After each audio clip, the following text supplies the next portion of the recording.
እዩት እስኪ ይሄን የመሰለ ድንቅ ጎል አግብቶ ማድሪድ 3 በተከታታይ ቻምፒየንስ ሊግ እንዲበሉ አድርጓቸው ከዛ ያውን ጊዜ ልጆች ከሳካ ጋር ሲያወዳድሩት ትሰማቸዋላችሁ። Bukayo Saka start for 3-peat Real Madrid. Bale, Benzema, Ronaldo. Not Ronaldo, Ballon d'Or. Okay. Not Benzema, Ballon d'Or. Okay. Where's Bale's Ballon d'Or? Because Saka will win a Ballon d'Or. Wait, so he starts with a Bale? He starts with a Bale? Yes or no? We need a yes or no. ቀልድ ነው አይደል? ለነገሩ አትፈርዱበትም። በሁሉም የማድሪድ ደጋፊ የሚጠላ ልጅ ነው። ሶ ፒአር የሚባል ነገር እሱ ጋር የለም። እግር ኳሱ ግን የቤል በጣም ፒውርሊ አሜዚንግ ነበር። ጊዜው ከሜሲና ሮናልዶ ቀጥሎ ኔይማር፣ ሃዛርድ እና ቤል ነበር የምትጠብቁት ቶርቹን ለመቀበል። ነገር ግን ማድሪድ ትሪት ያደረገበት መንገድ በ33 ዓመቱ ሪታየር እንዲያደርግ አስገድዶታል። ስንጀምረው ቤል በልጅነቱም ይህን ያህል መጥፎ ከባድ ነገር አላጋጠመው። በጣም ታለንት ስለነበረ ቀጣዩ ፕሮዲጂ እንደሚሆን ይታወቅ ነበር። ነገር ግን ምርጡ የግሬት ብሪቴን ተጫዋች እንደሚሆን ቢታሰብም ከልጅነቱ ፕራውድ ዌልስ ነበርና ኤጀንቱ ሁላ ለኢንግላንድ እንዲጫወት ፕሮፖዝ ቢያደርገውም እንደ ስተርሊንግ፣ ግሪሊሽ፣ ራይስ፣ ሳካ እንዳደረጉት ማለት ነው። ይህ አይገባኝም። እነሱ አሁን ግሪሊሽ እና ራይስ ለአየርላንድ እስከ አንደር 21 ድረስ ይጫወቱ ነበረ በትክክል። ከዛ ነው ወደ ኢንግላንድ የቀየሩት ናሽናሊቲያቸው። ስተርሊንግም ፒውርሊ ጃማይካን ነው። ሳካም ሳካ ተብሎ እንግሊዛዊ አናቅም፣ ናይጄሪያዊ ነው። እናት ሀገራቸውን ይክዳሉ። አሁን አሌክሳንደር ኢሳቅ ሆነ እንጂ አለማየሁ ኢሳቅ ቢሆኑላ የሀበሻ ሕዝብ አይፈተውም ነበረ ስዊድንን ሲመርጥ። የቤል ኤጀንት ግን እንደዛ ለማድረግ ሲሞክር ወዲያውኑ ለማባረር ትሬትን አደረገውና አስቆመ። በ14 ዓመቱ 100 ሜትር በ11.4 ሰከንድ ይሮጥ ነበረ። ትምህርት ቤት ውስጥ ሁላ የስፖርት አስተማሪው የክላስ ግጥሚያዎች ላይ ህግ አውጥቶ ነበረ። ስፔሻል ህግ ለሱ በግራው መጫወት እንደማይችልና ዋን ተች ብቻ ፉትቦል ነበር የሚፈቀድለት።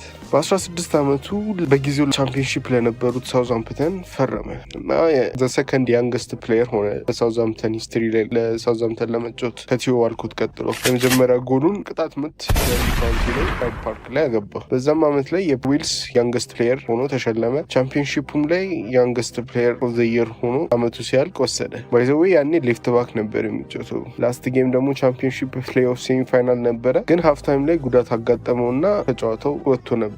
ይሄ በጋሪዝ ቤል የሚመላለስበት ነገር ሆኖ እናየዋለን። ኢንቶታል ለሳውዛምፕተን በ45 ጨዋታ 5 ጎሎች አስቆጥሯል፣ ግን ያኔ ሌፍት ባክ ነበር። አስቡት። ትልቅ ክለብ ቶተናም በ5 ሚሊዮን እስከ 10 ሚሊዮን የሚደርስ ዋጋ አስፈረመ። ራሷን ላይኳን ኮሜንቷን ኮፒ ሊንኳን ካረጋችኋት እኔ ደስ ይለኛል። እኔ ደስ ሲለኝ እናንተ ደስ ይላል። የመጀመሪያው ጨዋታ 2007 ኦልድ ትራፎርድ ከማንቸስተር ዩናይትድ ጋር ነበረ። ቀጣዩ ጨዋታ ላይ ግን ከፉላም ጋር የመጀመሪያ አስቆጠረ። ከዛም አርሴናል ላይ ኖርዝ ለንደን ደርቢ ላይ ድንቅ ፍሪኪክ አስቆጠረባቸው። ዲሴምበር ላይ ጉዳት አመቱ ሙሉ እንዳይጫወት አደረገው። 2008 ኦገስት ላይ ከጉዳት ሲመለስ ቶተናም አራዘሙለት። ነገር ግን የእንግሊሽ ሚዲያው ላ 3 ሚሊዮን ለበርሚንጋም ቢሸጡት እንደሚሻላቸው ያወሩ ነበረ።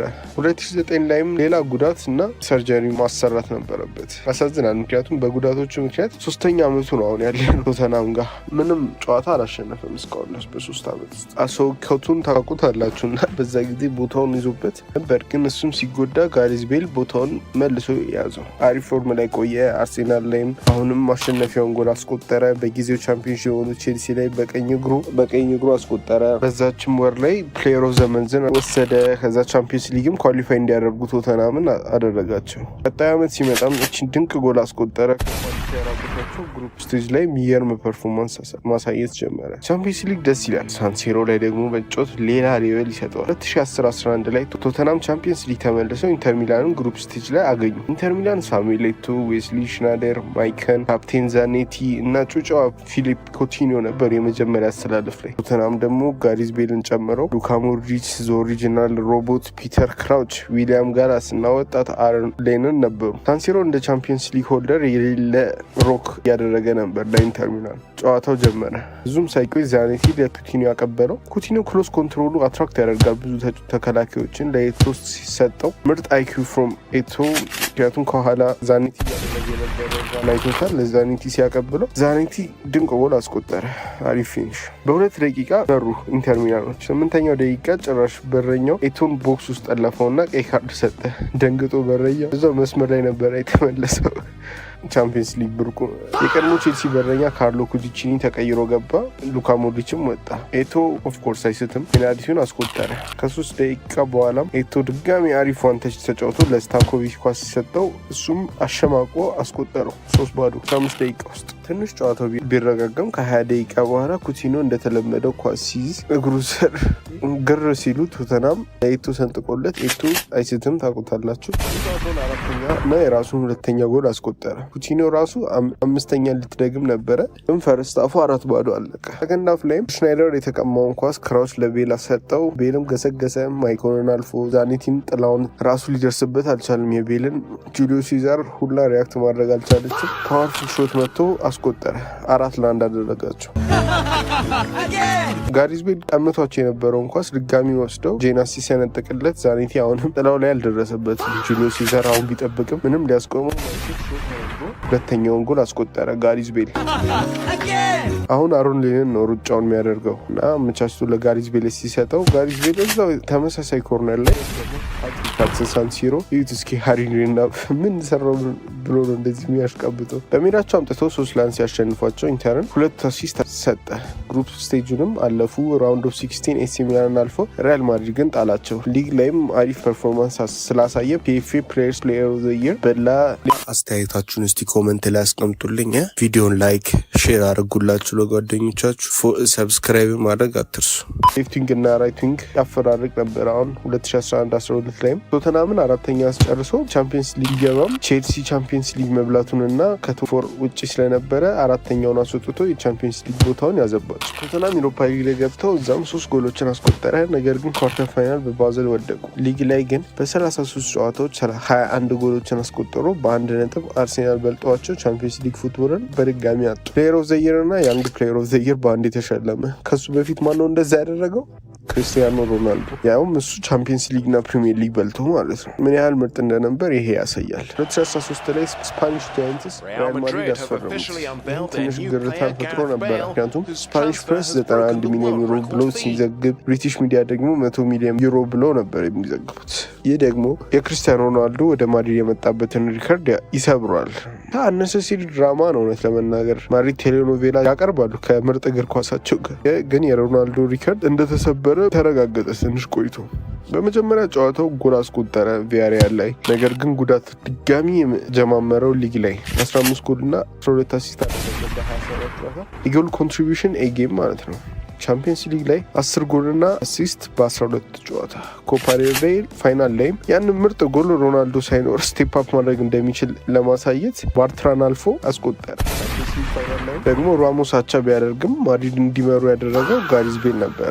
10ኛውን አስረከባቸው። ቀጣይ ዓመት ግን ሞራታ እና ዩቬንቱስ አስቀየሟቸው። ላሊጋ ባርሳ በልቶ ጭራሽ ትሬብል ሲበሉ ፊዮረንቲኖ ፔሬዝ አንቸሎቲን አባረው ራፋ ቤኒቴዝን አመጡት። እሱም ተመችቶት ነበረ። አሪፍ አጀማመር አደረገ።